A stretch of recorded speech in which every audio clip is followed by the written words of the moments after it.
Hello and welcome to SPMIS Academy. Today we'll analyze important newspaper articles of 13th June 2024. Please note you can download the PDF version of today's newspaper analysis by clicking the link given in the comment section. This is the list of the topics that we will be covering from today's newspaper. The first article is about World Day Against Child Labor. This topic is important from our syllabus GS Paper 2 Governance point of view. देखिए, हर साल 12 जून को यानी कि कल का जो दिन था उसको पूरे दुनिया भर में world day against child labour की तरह ऑब्जर्व किया जाता है और एम है इस डे को ऑब्जर्व करने के पीछे कि पूरे दुनिया भर में चाइल्ड लेबर का जो मेनेस है, जो सोशल इविल है, उसको ख़त्म किया जा सके। साल 2024 का थीम है world day against child labour का let's act on our commitments end child labour. हो सकता है कि प्रीलिम्स में आपसे थीम पूछ ले। अगर बात की जाए कि कब से child labour day world day against child labour हमने ऑब्जर्व करना शुरू किया है, तो वो है साल 2002। साल 2002 में इंटरनेशनल लेबर ऑर्गेनाइजेशन के सजेशन के बाद World day against child Labour observe करना शुरू किया गया in order to create a movement across the world against child labour. Child labour का अगर डेफिनेशन देखा जाए एज पर आईएलओ आपको पता है, it is a specialised agency of United Nation और जिसका मुख्य मकसद है कि जो दुनिया भर में लेबर कम्युनिटी हैं उनके साथ फेयर ट्रीटमेंट किया जाए, उनको फेयर कंपनसेशन मिले, उनके ऊपर कोई अनड्यू एक्सप्लॉयटेशन उनका ना किया जाए। तो इन सब मकसद से ये इंटरनेशनल ऑर्गेनाइजेशन आईएलओ काम करती है और आईएलओ का एक मेन गोल है चाइल्ड लेबर को एलिमिनेट करना पूरे दुनिया भर से। तो आईएलओ ने चाइल्ड लेबर को डिफाइन किया है। Child labour is defined as work that deprives children of their childhood, and it limits their potential and compromises with their dignity. It is harmful to their physical and mental development. अब पूरा definition नहीं रटेंगे, इसकी मदद से मैं वापस से आपको बता रहा हूँ कि मेंस के लिए आपको डेफिनेशन कैसे रटना चाहिए। Just focus on the key words. जैसे की वर्ड इस चाइल्ड लेबर डेफिनेशन में है depriving children of their childhood and limiting potential. इतना भी याद कर लिया तो काफ़ी है। और इंट्रोडक्शन लिखते वक्त मान लीजिए कि चाइल्ड लेबर के ऊपर कोई प्रश्न है, तो इंट्रोडक्शन में आप जनरली डेफिनेशन देते हैं या अप्रोप्रिएट डेटा देते हैं with respect to the topic जिसके ऊपर प्रश्न आया है। तो डेफिनेशन में आप कोशिश करें कि कोई रिकॉग्नाइज्ड इंस्टीट्यूशन द्वारा दिया गया डेफिनेशन आप लिखें तो बेहतर मार्क्स मिलता है। या डेटा भी जब आप दें तो कोई रिकॉग्नाइज्ड इंस्टीट्यूशन द्वारा दिया गया डेटा हो तो फिर वो ज़्यादा ग्रेविटी रहता है उस डेटा का। तो अगर चाइल्ड लेबर पे प्रश्न आ जाए तो आईएलओ का आपको डेफिनेशन लिखना चाहिए और डेफिनेशन भी as it is line by line मत रटिए। Deprive children of their childhood and limiting their potential. इसी तरीके से सारे डेफिनेशंस अलग अलग इंस्टीट्यूशंस द्वारा दिए गए डेफिनेशंस का की वर्ड देखिए बस, और की वर्ड के अराउंड बाकी अपना डेफिनेशन बिल्ड कर दीजिए। थोड़ा बहुत इधर उधर सेंटेंस अलग होने से कोई खास फर्क नहीं पड़ता है अगर आपका डेफिनेशन की आइडियाज़ के अराउंड है तो ये बात हो गई चाइल्ड लेबर डे की, world day against child labour की और डेफिनेशन ऑफ चाइल्ड लेबर की। अब जरा देखते हैं कि भारत के अंदर क्या लेजिस्लेटिव प्रोविजन है, क्या कानून है चाइल्ड लेबर को प्रिवेंट करने के लिए। तो एक सबसे महत्वपूर्ण कानून है child labour prohibition and regulation Act of 1986, जिसको अमेंड किया गया था साल 2016 में। इस कानून के अंतर्गत 14 साल से जो कम उम्र के बच्चे हैं उनको किसी भी तरीके के कॉमर्शियल एम्प्लॉयमेंट में एंगेज नहीं किया जा सकता है। उनका कोई भी एम्प्लॉयमेंट में एंगेजमेंट नहीं होगा 14 साल से कम उम्र के बच्चों का। बट जो 14 साल से 18 साल की उम्र के बच्चे हैं, जिनको आप एडोलेसेंट्स कह सकते हैं, उनका एम्प्लॉयमेंट पॉसिबल है, उनको एम्प्लॉय किया जा सकता है, बट उनको किसी भी हजार्डस वर्किंग कंडीशन में एम्प्लॉय नहीं किया जा सकता, सच एज केमिकल प्लांट्स या माइंस। लेकिन जो 14 साल से कम उम्र के बच्चे हैं उनके लिए दो एक्सेप्शंस हैं। एक, वो अपने फैमिली ओन्ड एंटरप्राइजेज में थोड़ा बहुत काम कर सकते हैं। जैसे मान लीजिए कि घर की कोई दुकान है, घर का कोई छोटा मोटा बिजनेस है, तो उसमें 14 साल से कम उम्र का बच्चा भी पार्टिसिपेट कर सकता है। ये अलाउ किया गया है with an intention of imparting vocational training. बच्चे बचपन से ही थोड़ा बहुत ट्रेनिंग लेंगे अपने परिवार के एंटरप्राइजेस को संभालने के लिए फ्यूचर में।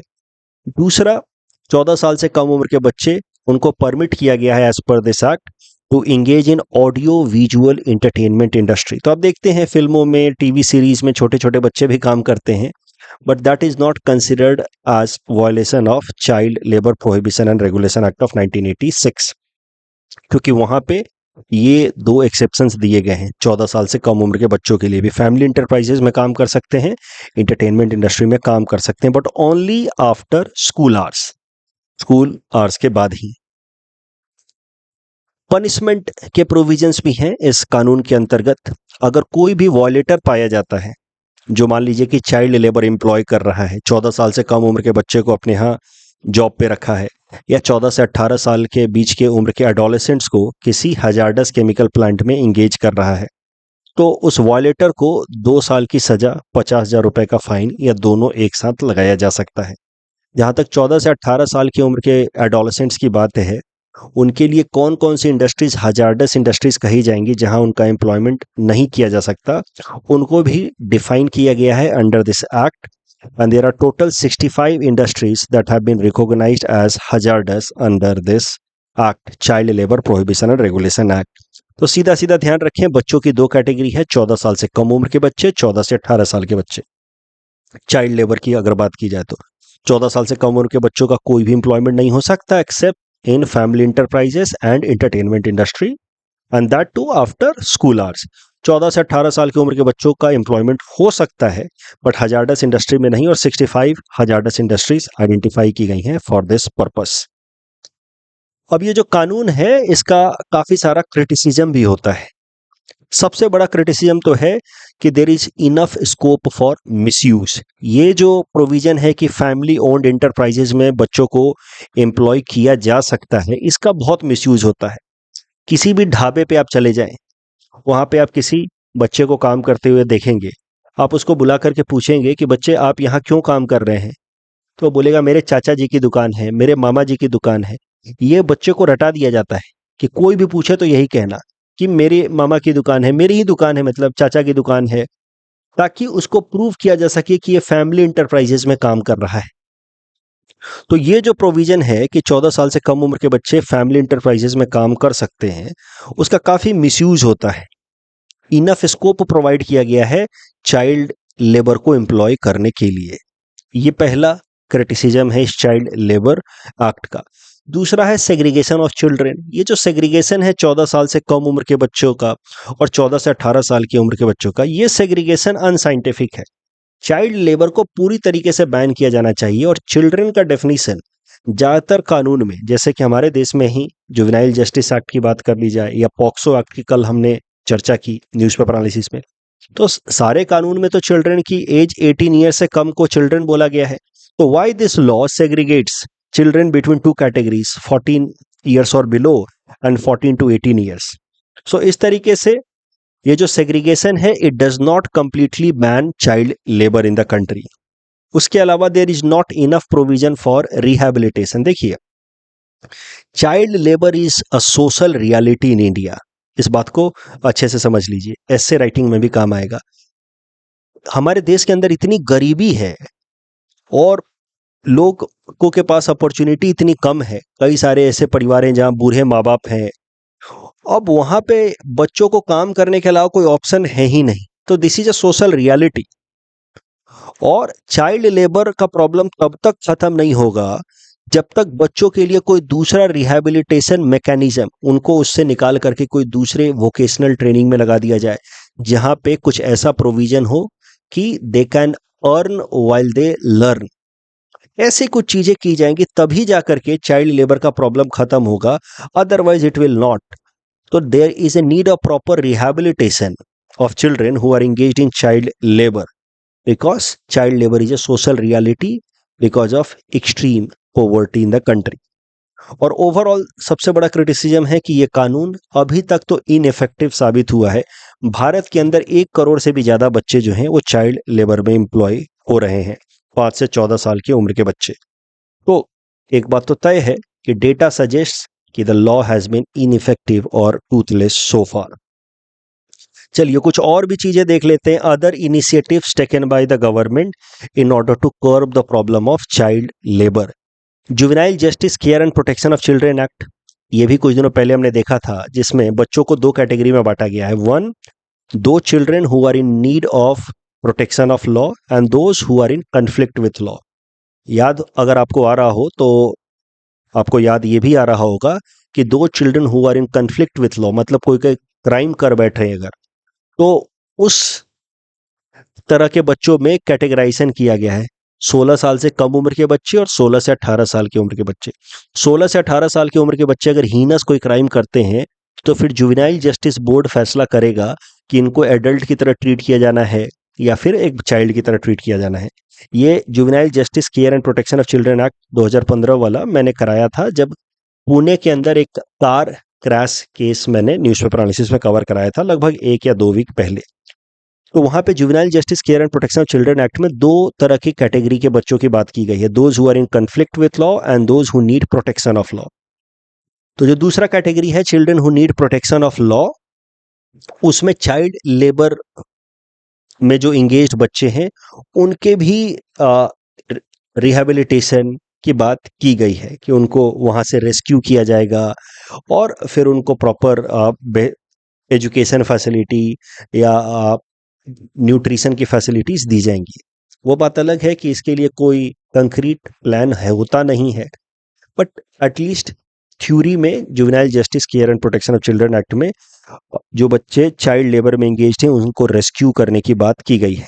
दूसरा एक इंपॉर्टेंट प्रोजेक्ट स्टार्ट किया गया था, national Child Labour project NCLP, साल 2007 में।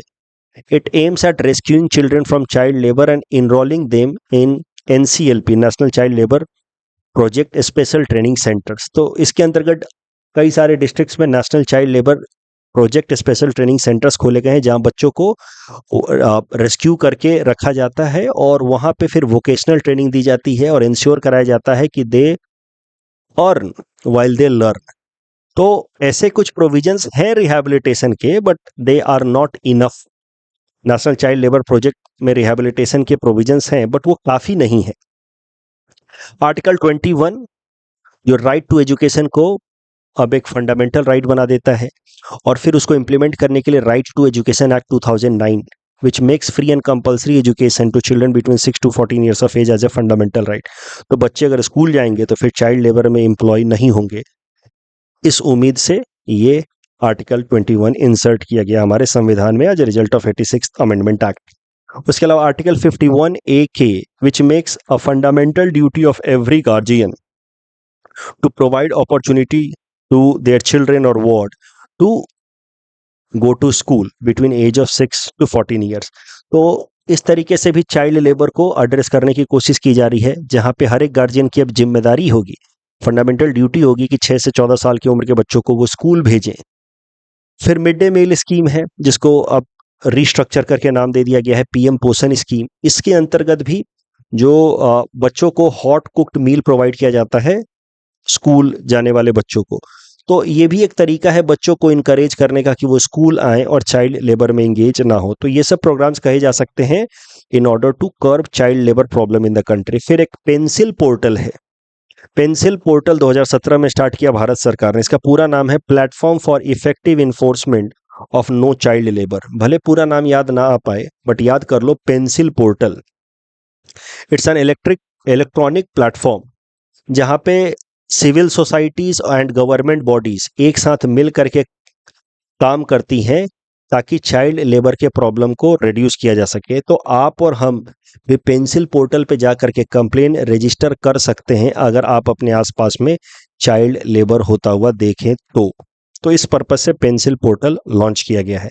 उसके अलावा ILO इंटरनेशनल लेबर ऑर्गेनाइजेशन ने 2 इंटरनेशनल कन्वेंशंस भी लाए हैं in order to curb child labour, convention number 138 and 182, and India is signatory of both these conventions. तो ये सारे एफर्ट्स तो लिए जा रहे हैं भारत सरकार द्वारा चाइल्ड लेबर को कर्ब करने के लिए, लेकिन एक बात तय है कि अभी भी हमारे देश के अंदर चाइल्ड लेबर का प्रॉब्लम एक बड़ा सोशल इविल बना हुआ है and the reason is simple, high poverty and child labour being a social reality in such scenario. उसके अलावा SDG गोल्स के बारे में आप जानते हैं, 17 SDG गोल्स अडॉप्ट किए गए हैं by world countries for year 2015 to 2030। United Nations SDG goals. तो एसडीजी गोल्स अगर 17 के 17 अगर आप रट लो ना, तो इंट्रोडक्शन लिखने में, किसी भी आंसर के इंट्रोडक्शन लिखने में काफी मदद मिल सकती है, कंक्लूजन में काफी मदद मिल सकती है, क्योंकि हर एक सवाल का जो थीम होता है किसी न किसी एसडीजी गोल से मैच कर ही जाएगा। जैसे no poverty SDG goal number 1, zero hunger SDG goal number 2। तो इसलिए इसको रट लो 17 के 17 एज इट इज। मैं एक बार क्लास में एक नेमोनिक्स भी दूंगा ताकि आपको ये 17 के 17 एसडीजी गोल्स याद हो जाएं। तो इसमें देखो, जैसे चाइल्ड लेबर के लिए आप एसडीजी गोल नंबर 8 देखो। एसडीजी गोल नंबर 8 जो है वो ब्रॉडर आइडिया तो है that it will aim at ensuring decent work and economic growth, but उसके अंदर जो अलग अलग कंपोनेंट है उसमें से SDG goal number 8 sub clause 7 कहता है कि it will aim at elimination of worst form of child labour. तो चाइल्ड लेबर पर मान लीजिए आप आंसर लिख रहे हो, तो इंट्रोडक्शन में डेफिनेशन लिख देना मान लो, और कंक्लूजन में लिखना कि in order to attain the SDG goal number 8, world countries must come together and frame an effective policy to deal with the menace of child labor। ऐसा कुछ लिख सकते हैं। तो मुद्दा ये है कि mug up the SDG as it is with numbers and it will definitely help you in writing introduction or conclusion of answers, especially of social justice या governance के आंसर। ठीक है। चाइल्ड लेबर पे यूपीएससी ने साल 2018 में ये प्रश्न पूछा था। Attempt this question and submit the answer in the comment section. National child policy पे यूपीएससी ने साल 2016 में ये प्रश्न पूछा था मेंस में। एक बार देख लीजिए मेरा जो हिंट्स दिया हुआ है और उसके बाद इस क्वेश्चन को अटेम्प्ट कीजिए। आपसे फिर से पूछा जा सकता है नेशनल चाइल्ड पॉलिसी के बारे में मेंस में, तो एक बार जरा देख लीजिएगा मोटे मोटे तरीके से और मोटे मोटे पॉइंट्स याद रखिएगा। The next topic is National Litigation Policy. This topic is important from our syllabus GS paper 2 governance point of view. देखिए, आप कह सकते हैं कि मोदी 3.0 गवर्नमेंट ने अब अपना काम शुरू कर दिया है। मोदी जी ने शपथ ग्रहण किया संडे को। तो union minister of social justice and empowerment Arjun Ram Meghwal ji, इन्होंने वन ऑफ द अर्लीस्ट जो डिसीजन लिया है वो लिया है regarding union ministry of law and justice. I am so sorry, union ministry of law and justice, Arjun Ram Meghwal ji. ये नाम रटने की जरूरत नहीं है। वैसे इन्होंने वन ऑफ द पहला फैसला, जो अर्लीस्ट फैसला लिया है वो है giving approval to national litigation policy. अभी national litigation policy ministry of law and justice ने फाइनलाइज कर दिया है। कैबिनेट का अप्रूवल मिलते ही ये पॉलिसी भारत सरकार अडॉप्ट कर लेगी। तो क्या है नेशनल लिटिगेशन पॉलिसी? जैसे देखो 2016 में प्रश्न पूछा ना नेशनल चाइल्ड पॉलिसी, क्योंकि 1-2 साल पहले उसको अडॉप्ट किया गया था। तो मुझे नहीं लगता है कि नेशनल चाइल्ड पॉलिसी अब आना चाहिए, लेकिन नेशनल लिटिगेशन पॉलिसी हाल फिलहाल में यूनियन लॉ मिनिस्ट्री ने प्रपोज किया है और अब कैबिनेट के सामने इसको रखा गया है। तो हो सकता है मेंस में आपसे पूछ ले नेशनल लिटिगेशन पॉलिसी के बारे में। तो समझते हैं क्या है नेशनल लिटिगेशन पॉलिसी।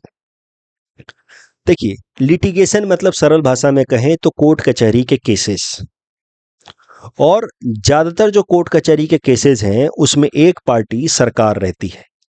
ज्यादातर केसेस में, जैसे नीट वाला अभी केस हुआ, उसमें भी एक पार्टी तो गवर्नमेंट एंटिटी है नीट, तो उसको रिप्रेजेंट करेंगे गवर्नमेंट के जो लॉयर्स होंगे वो रिप्रेजेंट करेंगे।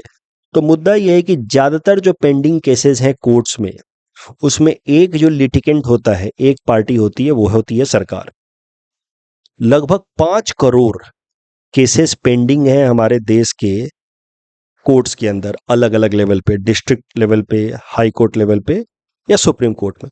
और उन 5 करोड़ केसेस में से 46% केसेस में गवर्नमेंट इज वन लिटिगेंट या one party. This is as per ministry of social justice and empowerment.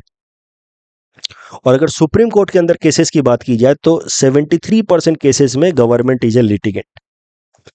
अब अगर आप सोचिए कि भारत सरकार एक स्ट्रीमलाइन तरीके से simplified national litigation policy adopt करे, जिसमें वो जिन जिन केसेस में कोर्ट में अपने आप को प्रेजेंट कर रही है, उन केसेस को टाइम बाउंड फैशन में रिजॉल्व करने के लिए अगर कुछ अप्रोच डेवलप कर लिया जाए तो जल्दी जल्दी भारत सरकार से संबंधित केसेस रिजॉल्व हो पाएंगे। और अगर भारत सरकार से संबंधित केसेस जल्दी जल्दी रिजॉल्व होंगे तो फिर कोर्ट्स के अंदर पेंडेंसी ऑफ केसेस का प्रॉब्लम भी काफी हद तक कम हो जाएगा। तो that is the purpose goal of national litigation policy कि कुछ ऐसा अप्रोच अपनाया जाए कि जिन जिन केसेस में भारत सरकार लिटिगेंट है उन केसेस में टाइम बाउंड फैशन में फैसला हो जाए, सरकार अननेसेसरीली इन केसेस को ना खींचे, अननेसेसरी उनको एक्सटेंड ना करे।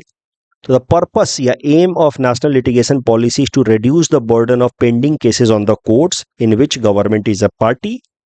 तब जाकर के जो गोल है national mission for justice delivery and legal reform, ये एक अलग इनिशिएटिव है भारत सरकार की जुडिशियल रिफॉर्म्स के लिए। भारत सरकार का एक मिशन है national mission for justice delivery and legal reforms, जिसमें भारत सरकार का लक्ष्य है to reduce average pendency time of cases in court from 15 years to 3 years. मौजूदा टाइम में एक एक केस को 15-15 साल लग जाते हैं रिजॉल्व होने में। As per this national mission for justice delivery and legal reform 15 साल से घटा करके उसको 3 साल पे लाना है। और यह तभी संभव हो पाएगा जब भारत सरकार, जो ज़्यादातर केसेस में एक लिटिगेंट है या पार्टी है, वो अपने लिए proper national litigation policy adopt करे। तो how government related litigations can be reduced, उसके लिए इसी नेशनल लिटिगेशन पॉलिसी में कहा गया है कि the government must transform itself into an efficient and responsible litigant. Efficient litigant कौन होगा?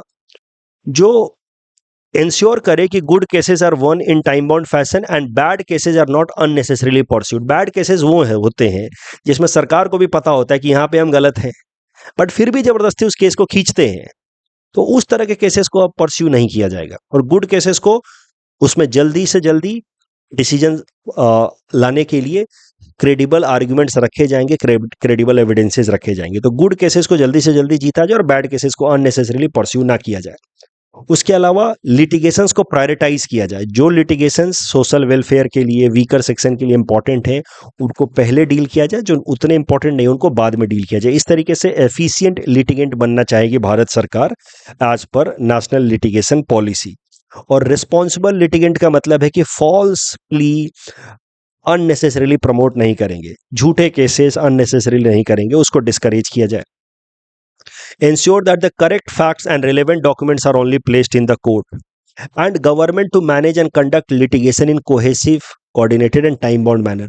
ज़्यादातर केसेस में जो ओपोनेंट लिटिगेटर है उसके साथ out of the court settlement कर लिया इन रिस्पॉन्सिबल मैनर, ताकि दोनों ही पार्टी के इंटरेस्ट पूरे हो जाए और टाइम बाउंड फैशन में जो केसेस हैं रिजॉल्व हो जाए। तो ये है मकसद नेशनल लिटिगेशन पॉलिसी का। हो सकता है कि आपसे मेंस में पूछ ले कि what is the main objective of national litigation policy, ऐसा कुछ पूछ ले। ध्यान रखिएगा, नेशनल लिटिगेशन पॉलिसी से मुख्य मकसद भारत सरकार ये सॉल्व करना चाहती है कि कोर्ट्स के अंदर पेंडेंसी ऑफ केसेस रिड्यूस हो। डेटा महत्वपूर्ण है। ओवरऑल 5 करोड़ केसेस में से 46% केसेस में भारत सरकार लिटिगेंट है। सुप्रीम कोर्ट के सारे केसेस में से 73% में भारत सरकार लिटिगेंट है। The next article is about heat waves as disaster. This topic is important from our syllabus GS paper 3 disaster management point of view। देखिए, डिजास्टर मैनेजमेंट एक्ट को हमने डील किया था हाल फिलहाल में ही 30 मई के न्यूज़पेपर एनालिसिस में, जहां पे मैंने आपको बताया था कि डिजास्टर मैनेजमेंट एक्ट एक कानून लाया गया साल 2005 में after a massive cyclone in Orissa in 1999 and then tsunami in 2004। तो इस तरीके के डिजास्टर से निपटने के लिए फिर भारत सरकार एक कानून लेकर के आई, डिजास्टर मैनेजमेंट एक्ट 2005 में, जिसके अंतर्गत 3 बॉडीज बनाई गई इन ए 3 टियर स्ट्रक्चर। नेशनल लेवल पे national disaster management authority, state level पे स्टेट डिजास्टर मैनेजमेंट अथॉरिटी और डिस्ट्रिक्ट लेवल पे डिस्ट्रिक्ट डिजास्टर मैनेजमेंट अथॉरिटी। ये 3 बॉडीज बनाई गई। ये सब हम लोग ऑलरेडी हाल फिलहाल में देख चुके हैं डिजास्टर मैनेजमेंट एक्ट के इंपॉर्टेंट प्रोविजंस। अब यहाँ पे हम लोग कुछ और देख रहे हैं।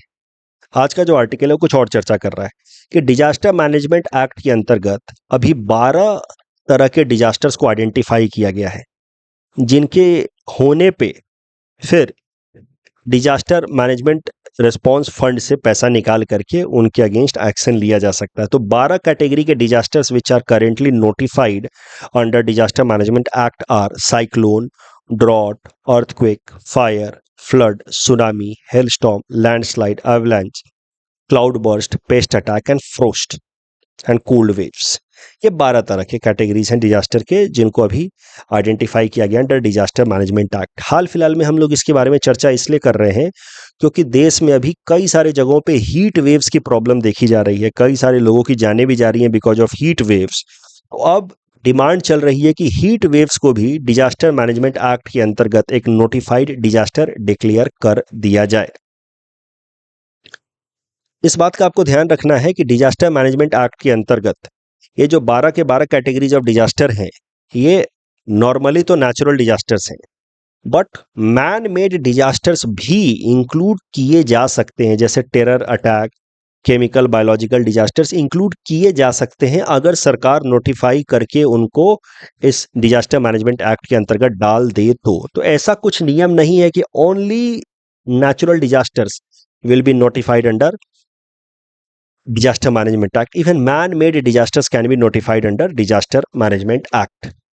अब डिजास्टर मैनेजमेंट एक्ट के अंतर्गत 2 फंड्स बनाए गए। मैंने आपको पिछले वाले एनालिसिस में बताया था कि 3 अथॉरिटीज बनाई गई हैं नेशनल, स्टेट और डिस्ट्रिक्ट लेवल पे। यहाँ पे समझिए 2 फंड बनाए गए हैं।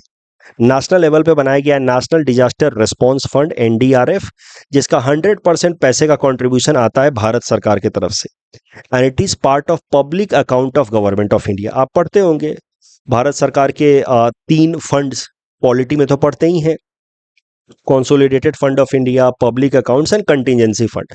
तो ये जो नेशनल डिजास्टर रिलीफ फंड का जो पैसा it comes from public accounts, part of public account, और इसमें जो कंट्रीब्यूशन आता है एनडीआरएफ में, नेशनल डिजास्टर रिस्पांस फंड में जो पैसा आता है, that comes by levying cess on certain items. Cess आपको पता है, टैक्स ऑन टैक्स लगाए जाते हैं सर्टेन आइटम्स के ऊपर, सेस को कहा जाता है टैक्स ऑन टैक्स। तो सेस लगा करके पैसा लाया जाता है नेशनल डिजास्टर रिस्पांस फंड में। और नेशनल डिजास्टर रिस्पांस फंड में कितना पैसा आया, कितना उसका इस्तेमाल हुआ, उसका हर साल में एक बार CAG, controller and auditor general, audit करते हैं। आपको पता है controller auditor general is the chief auditor of all the government expenses. तो NDRF, national disaster response fund का भी ऑडिट साल में एक बार सीएजी करते हैं।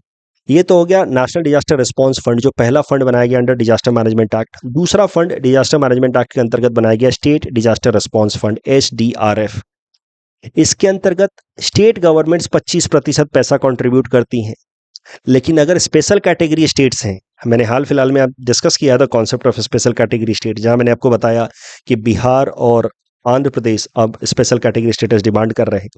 तो नॉर्मल स्टेट्स 25% पैसा कंट्रीब्यूट करते हैं एसडीआरएफ में, स्टेट डिजास्टर रिस्पांस फंड में, जबकि स्पेशल कैटेगरी स्टेट्स 10% खर्च करते हैं। बाकी का जो 75% कंट्रीब्यूशन आता है that comes from the centre. तो मुद्दा यह है कि नेशनल डिजास्टर रिस्पांस फंड में 100% fund comes from centre, state disaster response fund में 75% fund comes from the centre.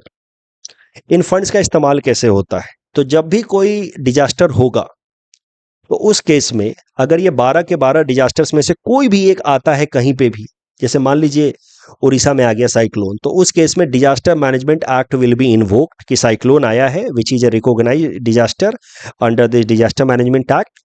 तो अब स्टेट गवर्नमेंट क्या करेगी, अपने स्टेट डिजास्टर रिस्पांस फंड से पैसा निकाल करके उस डिजास्टर के अगेंस्ट मिटिगेशन अप्रोच लेगी, लोगों को रिहेबिलिटेट कराएगी, सही सुरक्षित जगह पे लेकर के जाएगी। तो डिजास्टर से निपटने के लिए सबसे पहले state governments state disaster response fund से पैसा निकालेंगे। ये 12 तरह के अगर डिजास्टर्स आते हैं तो, since they are notified disaster, और जब स्टेट डिजास्टर रिस्पांस फंड का पैसा खत्म हो जाएगा तब वो नेशनल डिजास्टर रिस्पांस फंड से रिक्वेस्ट कर सकते हैं कि हमें वहां से पैसा दिया जाए। तो एसडीआरएफ का पैसा अगर पर्टिकुलर स्टेट का खत्म हो गया, then the money from NDRF can be requested by a particular state. तो जैसे अभी उड़ीसा के अंदर आया cyclone, and cyclone is a notified disaster, तो Orissa government can without any permission from central government use its HDRF, Orissa State Disaster Response Fund, but once that is exhausted then it will have to request the central government to give fund from NDRF, और central government मान जाएगी, then central government will give fund from NDRF। इस तरीके से disaster management act के अंतर्गत 2 funds बनाए गए हैं। अभी डिमांड ये की जा रही है कि हीट वेव्स को भी इसमें डाल दिया जाए ताकि स्टेट गवर्नमेंट्स एचडीआरएफ का इस्तेमाल करके हीट वेव्स के अगेंस्ट कुछ मिटिगेशन और रिहेबिलिटेशन अप्रोच ले पाएं अपने लोगों के लिए। इस टॉपिक के बेसिस पे प्रीलिम्स प्रैक्टिस क्वेश्चन हमने आपको दे रखा है। Attempt this question and submit the answer in the comment section. Next article is about Mukhyamantri Nijut Moina scheme. This topic is important from our syllabus GS paper 5 Assam issues point of view. ये जो scheme आप देख रहे हैं मुख्यमंत्री नियुत मोइना स्कीम, इसको असम सरकार ने इस साल के बजट में, बजट 2024-25 के प्रेजेंटेशन के दौरान अनाउंस किया था। And it is one of the 18 flagship scheme of government of Assam this year. हर साल 18 महत्वपूर्ण स्कीम असम सरकार अनाउंस करती है बजट प्रेजेंटेशन में, उसमें से एक है मुख्यमंत्री नियुत मोइना स्कीम। इस स्कीम के अंतर्गत क्या किया जाएगा कि जो भी गर्ल्स कैंडिडेट हैं जो अपने आप को इनरोल कराएंगे क्लास 12th में, क्लास 11th में इन ए गवर्नमेंट स्कूल, उनको 1,000 रुपए का स्टाइपेंड दिया जाएगा per month for 10 months every year, यानी कि हर साल ओवरऑल 10,000 रुपए का स्टाइपेंड मिलेगा। सिमिलरली अगर गर्ल्स कैंडिडेट डिग्री कॉलेज में अपने आप को रजिस्टर कराती है गवर्नमेंट कॉलेज, तो उनको हर एक महीने 1,250 रुपए का स्टाइपेंड दिया जाएगा फॉर 10 months एवरी ईयर। 2 महीने तो छुट्टियां रहती है ना, उसमें नहीं मिलेगा। पोस्ट ग्रेजुएशन में अगर कोई गर्ल कैंडिडेट अपने आप को रजिस्टर कराती है इन गवर्नमेंट कॉलेज, तो उसको 2,500 पर मंथ स्टाइपेंड मिलेगा for 10 months again per year. और पहले साल ही बस अप्लाई करने की जरूरत है, सेकेंड ईयर से अपने आप पैसा आता रहेगा। No separate application is needed from second year. Second year से बस एक सर्टिफिकेट ले लेना है from the head of the institution कि the girl candidate is still continuing with the programme. बस वो सर्टिफिकेट दे दें, पैसा अपने आप आता रहेगा। ये स्कीम 5 साल तक चलाई जाएगी। उसके बाद असम सरकार उसको रिव्यू करेगी कि इसको आगे कंटिन्यू करना है कि नहीं। ये स्कीम तो वैसे बजट के दौरान अनाउंस कर दिया गया था, लेकिन हाल फिलहाल में न्यूज़ में इसलिए आया है क्योंकि अब असम सरकार की स्टेट कैबिनेट ने इस स्कीम को अप्रूवल भी दे दिया है और फंड अलॉट भी कर दिया है। शायद से लगभग 300 करोड़ इस स्कीम के लिए अलॉट किए गए हैं। Who are eligible for this scheme? तो all girl student enrolled in higher secondary यानी कि 11th या डिग्री या पीजी में, but they must be enrolled in government schools, colleges or universities. और इसमें स्टाइपेंड मिलेगा इरेस्पेक्टिव ऑफ इकोनॉमिक स्टेटस। ये नहीं कि इस पर्टिकुलर लेवल से ज़्यादा इनकम होगी तो स्टाइपेंड नहीं मिलेगा, ऐसा कुछ भी नहीं है। Irrespective of economic status stipend will be there, but stipend will be only for unmarried girls candidate. ऐसा क्यों किया गया है अनमैरिड गर्ल्स कैंडिडेट? ताकि इस स्कीम से 2 ऑब्जेक्टिव पूरा हो पाए। एक तो girls enrolment in higher education बढ़े, और दूसरा चाइल्ड मैरिज के प्रॉब्लम को एलिमिनेट किया जा सके या अवॉइड किया जा सके। तो अनमैरिड गर्ल्स को पैसा मिलेगा का इसी उम्मीद में कम से कम गर्ल चाइल्ड को पेरेंट्स पढ़ाएंगे ज़्यादा और थोड़ा डिलेड तरीके से उनकी मैरिज करवाएंगे, तो इससे चाइल्ड मैरिज की प्रॉब्लम को भी एड्रेस करने में मदद मिलेगी। That is the intention behind मुख्यमंत्री नियुत मोइना स्कीम। तो मान लीजिए चाइल्ड मैरिज के ऊपर प्रश्न आ गया कि child marriage is a social evil इन असम, उसके लिए क्या इनिशिएटिव्स ले रही है असम सरकार? तो लिख दीजिए मुख्यमंत्री नियुत मोइना स्कीम। असम सरकार ने स्ट्रिंजेंट तरीके से पॉक्सो एक्ट भी इंप्लीमेंट किया है असम के अंदर। कल ही हम देख रहे थे पॉक्सो एक्ट के बारे में। असम के अंदर ज्यादातर केसेस पॉक्सो एक्ट के इसलिए भी बढ़ रहे हैं क्योंकि चाइल्ड मैरिज के अगेंस्ट क्रैकडाउन में असम सरकार ने बहुत सारे लोगों के ऊपर पॉक्सो एक्ट लगा डाला, इसीलिए असम के अंदर पेंडेंसी अंडर पॉक्सो एक्ट बढ़े हैं। ठीक है, तो ये सब कुछ इनिशिएटिव असम सरकार ने लिए हैं चाइल्ड मैरिजेस को रोकने के लिए। Right to vote is a constitutional right, article 326 हमने देखा था। LAC is between India and China. That's all from our side for today. Thanks for watching.